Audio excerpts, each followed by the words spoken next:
आपका चैप्टर कर रहे हैं जनसंख्या संगठन। ठीक है, जनसंख्या संगठन में सबसे महत्वपूर्ण भूमिका जो है वह लिंग संगठन निभाता है। तो यहाँ पर हम सबसे पहले लिंग संगठन से संबंधित तथ्यों के बारे में अध्ययन करते हैं।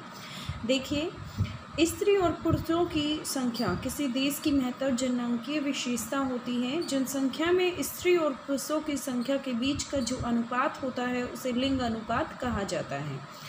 कुछ देशों में यह सूत्र निम्न द्वारा प्रकलित किया जाता है, जैसे पुरुषों की जनसंख्या डिवाइडेड बाय स्त्रियों की जनसंख्या, इट इज़ मल्टीप्लाई बाय 1000। मतलब प्रति 1000 स्त्रियों पर पुरुषों की संख्या क्या है। ठीक है, यह सिचुएशन जो है वो ज़्यादातर यूरोपियन कंट्रीज़ में है, या हम ये कह सकते हैं कि यह जो सिचुएशन है वो कहाँ पर है, विकसित देशों में है। ठीक है, जहाँ मतलब प्रति 1000 स्त्रियों पर पुरुषों की जनसंख्या देखी जा सकती है। ठीक है, उसके अलावा जो भारत जैसे डेवलपिंग कंट्रीज़ हैं, उन डेवलपिंग कंट्रीज़ में जो फॉर्मूला लिंग अनुपात निकालने के लिए यूज़ किया जाता है, स्त्रियों की जनसंख्या इट इज़ डिवाइडेड बाय जितनी मेल पॉपुलेशन है मल्टीप्लाई बाय 1000। ठीक है, प्रति 1000 पुरुषों पर स्त्रियों की संख्या। लिंग अनुपात किसी देश में स्त्रियों की स्थिति के संबंध में महत्वपूर्ण सूचना होती है। जिन देशों में लिंग भेदभाव अनियंत्रित होता है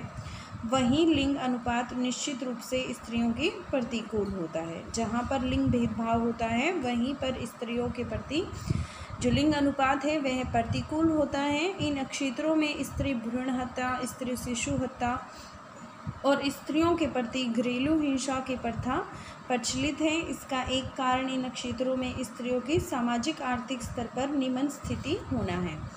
आपको स्मरण होना चाहिए कि जनसंख्या में अधिक स्त्रियों के होने का अर्थ यह नहीं है कि उनका स्तर बेहतर है। यह भी हो सकता है कि पुरुष रोजगारों के लिए अन्य क्षेत्रों में प्रवास कर गए हों। देखिए, यदि कहीं पर हम ये कहें कि लिंग अनुपात स्त्रियों के अनुकूल है या स्त्रियों की जो जनसंख्या है वो ज़्यादा है, ठीक है, तो इसका अर्थ यह है ज़रूरी नहीं है कि उनके समाज में सिचुएशन अच्छी हो। ऐसा हो सकता है कि वहाँ पर जो पुरुष हैं वो रोजगार के लिए किसी अन्य स्थान पर प्रवास कर गए हैं।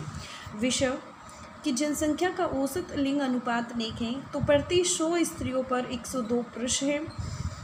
विश्व में उच्चतम लिंग अनुपात कंट्री की बात करें तो वो लेटविया में दर्ज किया गया है, जहां प्रति 100 स्त्रियों पर 85 पुरुष हैं। और निम्न की यदि बात करें तो वह संयुक्त अरब अमीरात में है। ये दोनों कंट्रीज़ के बारे में आप याद रखना।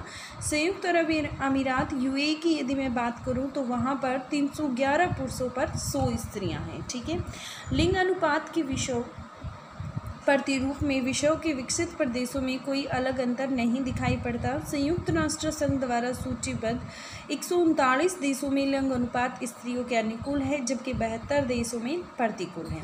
सामान्यतः लिंग अनुपात निम्न कहाँ पर है, एशिया में है। चीन, भारत, सऊदी अरब, पाकिस्तान, अफगानिस्तान, ये सभी एशियन कंट्रीज़ हैं।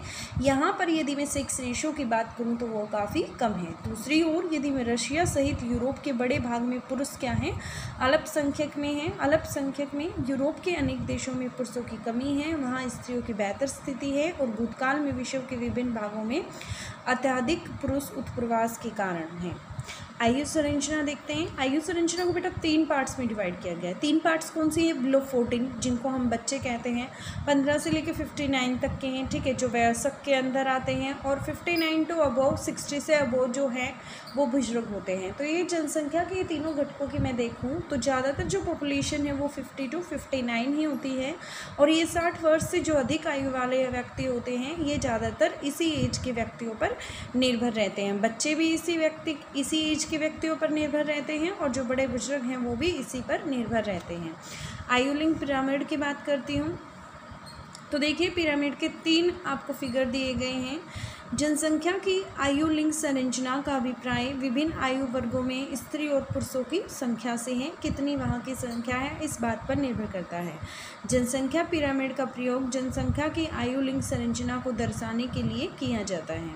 यहाँ से हम देखें, देखिए फर्स्ट पिरामिड ये है। फर्स्ट पिरामिड जो ये है, देखिए इसमें जो हमेशा लेफ़्ट साइड होगी वहाँ पर पुरुष को रिप्रेजेंट किया जाएगा और यहाँ पर फीमेल्स को, जो हमारे राइट हैंड साइड है। तो यहाँ से हम बात करते हैं, ये अकॉर्डिंग टू एज दे रखा है। जितने भी ये गैप होंगे, ये 4 ईयर का गैप होगा यहाँ से, जैसे 0 to 5, 5 to 9, 10 to 14, ठीक है। 4 ईयर का यहाँ पे गैप दे रखा है एज का, और इधर मेल है और इधर फीमेल पॉपुलेशन के बारे में बताया गया, फीमेल एज के अकॉर्डिंग बताया गया है। दूसरी बात यदि मैं देखूँ तो ये नाइजीरिया कंट्री का दे रखा है। ये ट्रेंगुलर शेप पिरामिड बना हुआ है। ट्रेंगुलर जो पिरामिड शेप है ये उन कंट्रीज़ का है जहाँ पर जो जनसंख्या है वह काफ़ी विशाल पाई जाती है, ठीक है, और जहाँ की बर्थ रेट ज़्यादा है as compare to death rate, ठीक है। जन्म दर ज़्यादा है, जन्म ज़्यादा बच्चों का हो रहा है और मृत्यु कम ह्यूमन बींग की हो रही है, इसलिए जो ये शेप है वो ट्रेंगुलर है।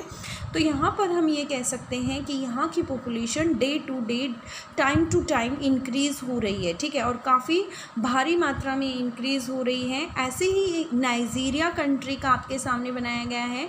यदि मैं ऐसे ही बात करूँ तो जो बांग्लादेश है, मैक्सिको जैसी कंट्री हैं, ठीक है, जो डेवलपिंग नेशंस हैं, उनका भी जो एज पिरामिड बनेगा वो इसी तरीके से बनेगा, ठीक है। अब स्थिर जनसंख्या की बात करती हूँ, जहाँ मैं देखती हूँ कि बर्थ रेट लगभग डेथ रेट के इक्वल है, तो मैं उसे स्थिर पिरामिड कंसीडर करती हूँ, ठीक है। ये जो पिरामिड आपको रिप्रेजेंट किया गया है ये ऑस्ट्रेलिया कंटिनेंट का रिप्रेजेंट किया गया है। मतलब यहाँ पर जो जनसंख्या की ग्रोथ है वो ज़्यादा रैपिड नहीं है, ठीक है, वो नॉर्मल ग्रोथ है। जितनी जन्म दर है उतनी ही मृत्यु दर लगभग उसके समान है, ठीक है, जिसकी वजह से जनसंख्या यहाँ पर क्या है, स्थिर है। Clear to you. अब देखिए नेक्स्ट पिरामिड की बात करते हैं बेटा। नेक्स्ट पिरामिड जो आपको दे रखा है वो जापान कंट्री का दे रखा है, ठीक है। यहाँ से हम देखें तो बेटा बर्थ रेट भी काफ़ी कम है और डेथ रेट भी कम ही है, ठीक है, दोनों दरों का दर्शाया गया है। यह मतलब जो आकृति है वो कुछ इस तरीके की है कि यहाँ की पॉपुलेशन क्या है, ऋणात्मक है, मतलब यहाँ पर पॉपुलेशन बढ़ नहीं रही है। यदि ये मिड वाले बात की बात करूँ तो यहाँ पर जो ज़्यादातर पॉपुलेशन है वो मिड वाले के हैं, बुजुर्ग और बच्चे यहाँ पर कम हैं, ठीक है। अब ग्रामीण और नगरीय संगठन की बात करती हूँ। ग्रामीण और नगरीय क्षेत्र में विभिन्नताएँ क्या हैं। जनसंख्या का ग्रामीण और नगरीय में विभाजन निवास के आधार पर होता है। यह विभाजन आवश्यक है क्योंकि ग्रामीण और नगरीय जीवन आजीविका सामाजिक दिशाओं में दोनों एक दूसरे से भिन्न हैं, ठीक है। गांव के जो लोग होते हैं और जो नगरीय जीवन है वहाँ पर आजीविका के साधन और सामाजिक यदि दशाओं को भी देखूँ तो दोनों ही एक दूसरे से भिन्न हैं।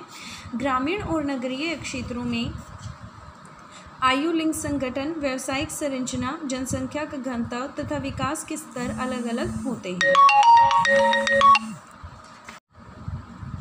देखिए यदि ग्रामीण और नगरीय जनसंख्या में अंतर करने के मापदंड एक देश से दूसरे देश में भिन्न होते हैं। सामान्य रूप से ग्रामीण क्षेत्र वे होते हैं जिनमें लोग प्राथमिक क्रियाओं में संलग्न होते हैं और नगरीय क्षेत्र वो होते हैं जहां लोग गैर प्राथमिक क्रियाओं में संलग्न होते हैं, जैसे कि द्वितीयक क्रियाएं, तृतीयक क्रियाएं, ठीक है।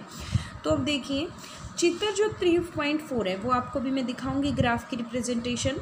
कनाडा और फिनलैंड जैसे पश्चिमी यूरोपीय देशों में ग्रामीण और नगरीय लिंग अनुपात में अंतर अफ्रीकी और एशियन देशों क्रमशः जिम्बाब्वे तथा नेपाल के ग्रामीण और नगरीय लिंग अनुपात के विपरीत है, ठीक है।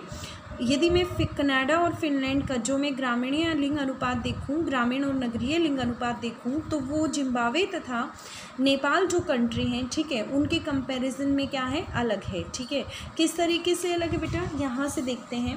जिम्बाब्वे की मैं बात करती हूँ तो ये देखिए जो ये लाइनिंग वाली रिप्रेजेंटेशन है ये ग्रामीण इलाकों की है और जो ये वाली रिप्रेजेंटेशन है वो शहरी इलाकों की है। जिम्बाब्वे की यदि मैं बात करूँ तो सेक्स रेशो यहाँ पर ज़्यादा है, ठीक है, फीमेल्स का।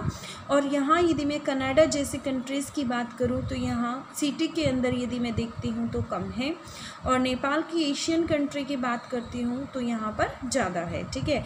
ऐसे ही आपको अलग अलग कंट्री की रिप्रेजेंटेशन दिखा रखी है। जैसे फिनलैंड की भी जो शहरी इलाके हैं वहाँ पर जो सेक्स रेशो है वो कम है, 991 है, और जबकि गांव में क्या है, कम है।